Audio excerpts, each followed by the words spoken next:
अशोकराव चव्हाण यांचं काँग्रेस सोडून जाणं अत्यंत दुर्भाग्याचं आणि वाईट वाटणारं, खंत निर्माण करणारी गोष्ट आहे. ही वस्तुस्थिती आहे. काँग्रेसमध्ये त्यांचे वडील, नंतर ते दोघंही मुख्यमंत्री राहिले आणि अशा काँग्रेसमध्ये काम करत असताना खूप चांगली संधी त्यांना देण्यात आली. देश पातळीवरच्या संधी देण्यात आल्या. यानंतर सुद्धा त्यांनी असा निर्णय का घ्यावा हे अद्याप आम्हाला समजलेलं नाही. परंतु याची खंत आम्हाला आहे, दुःख आम्हाला आहे आणि त्याबरोबर महाराष्ट्रातल्या जनतेला सुद्धा ही गोष्ट बिलकुल आवडणार नाही. ही वस्तुस्थिती आहे. यामध्ये आणखी पुढे काय होणार हे आज आम्ही सांगू शकत नसलो तरी आम्ही पूर्णपणे काळजी घेणार आहोत. येणाऱ्या राज्यसभेची निवडणूक सुद्धा आम्ही काळजीपूर्वक लढवू आणि लोकसभेची जी निवडणूक आहे त्यामध्ये सुद्धा काँग्रेस पक्ष, मित्र पक्ष, आमची आघाडी एकत्र पद्धतीनं चांगली लढाई ही निश्चितपणे भारतीय जनता पक्षाबरोबर करू. जिस तरीके से व्हीप को लेकर व्हीपच्या बाबतीत व्हीप देण्याबाबत एक तर आम्ही 14 तारखेला आणि 15 तारखेला सर्व सदस्यांना विधिमंडळाच्या आम्ही बोलवलेलं आहे. त्यांच्याबरोबर चर्चा आम्ही करू. एवढंच नाही तर राज्यसभेचा नॉमिनेशन जे आहे, उमेदवारीचा अर्ज सुद्धा आम्ही भरणार आहोत आणि व्हीप जारी करणं ही कायदेशीर प्रोसेस आहे. ती योग्य वेळी योग्य पद्धतीनं करण्यात येईल.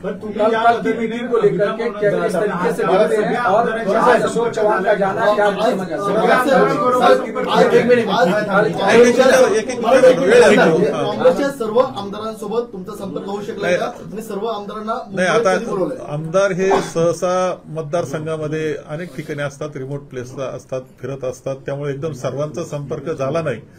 परंतु बहुतांशी आमदारांचा संपर्क आमचा होतोय. आमचे काही मित्र सुद्धा त्याकरता त्यांच्याशी संपर्क करतायत आणि त्या बाबतीत कोणतीही गडबड आम्हाला बिलकुल दिसत नाही. ही वस्तुस्थिती आहे. अशोक चव्हाण के जाने के बाद कांग्रेस किस तरीके से उसको कर रही है? अभी ऐसा है कि कांग्रेस तो पूरी तैयार है इलेक्शन के लिए. अशोकराव गए ये तो दुर्भाग्यपूर्ण है, लॉस तो होता ही है, लेकिन नए लोग खड़े रहेंगे, कांग्रेस आगे फिर खड़े रहेगी. क्या व्हिप जारी होगा और विधायकों से जरूरत जब होगी, कायदे वो कानूनी ये है, वो योग्य टाइम पर वो व्हिप जारी करेंगे.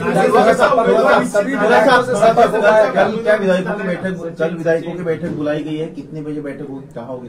नहीं, कल नहीं, 14 तारीख को बैठक शाम को होगी और 15 को सुबह होगी. अशोक चव्हाणांना द्यायचं आम्ही काय कमी पडलं जेणेकरून अशोक चव्हाण गेले, तर काय वाटतं? ईडीची भीती होती. आता हे त्यांना खरं त्यांना विचारलं पाहिजे किंवा जनतेला विचारलं पाहिजे का गेले. जनता सुद्धा उत्तर देईल. क्या सभी विधायकों से लगातार बातचीत कर रहे थे? 11 आमदार भाजपच्या संपर्कात आहेत. भाजपचं ऑपरेशन लोटस सुरू झाले अशी माहिती मिळते. तर तुम्ही सर्व आमदार याच्यामध्ये आकडे तर काही येतात, नावं सुद्धा येतात. नावं आपल्या चॅनलवर आल्यानंतर आम्ही विचारल्यानंतर ते सांगतात की आम्ही असं काही नाही, आम्हाला ते चॅनलला फोन करून ते नाव बंद करण्यास सांगतायत. याचा अर्थ असा की असे काही अफवा पसरवण्याचं काम चाललेलं आहे. ऑपरेशन लोटस हा तर भाग आहे. अनेक राज्यामध्ये हे उद्योग भारतीय जनता पक्षाने केलेले आहेत. महाराष्ट्रानं हा अनुभव महाराष्ट्र सुद्धा घेतो आहे. परंतु महाराष्ट्रातली जनता आणि देशातली सुद्धा जनता या विषयावर पूर्णपणे भारतीय जनताच्या या कार्यपद्धतीवर पूर्णपणे नाराज आहे. क्या सभी विधायकों से संपर्क हो पाया? आज लगातार अभी तक नहीं हुआ कि सुबह से बहुत सारे जो एमएलए लोग होते हैं ना, विधायक जो होते तो गांव में फिरते, दूर तक रहते, लेकिन सबका संपर्क होगा, कोई प्रॉब्लेम उसमें नहीं. तुम्ही सांगताय की ज्या पद्धतीने हे लोटस ऑपरेशन सुरू आहे, पण त्या अगोदर अशोक चव्हाण देखील अशाच पद्धतीने बोलत होते की मी कुठे जाणार नाहीये. ह्याच्या अगोदर देखील त्यांचं वारंवार नाव होतं.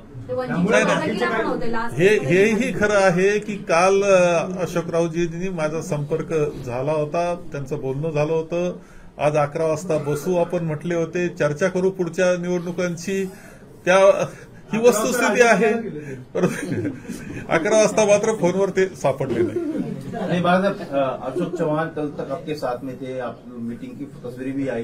क्या आपको अंदाजा था कि अशोक चव्हाण हमें बिल्कुल ऐसा अंदाजा नहीं था. कोई ऐसा प्रॉब्लम लगता ही नहीं था. कभी उन्होंने ऐसा दिखाया नहीं था कि वो कांग्रेस छोड़ के जाएंगे. सर काँग्रेस मुक्त भारत विडा नेमका मग कुणी उचललं? काँग्रेसने स्वतःने उचललं की भाजपाने उचललं?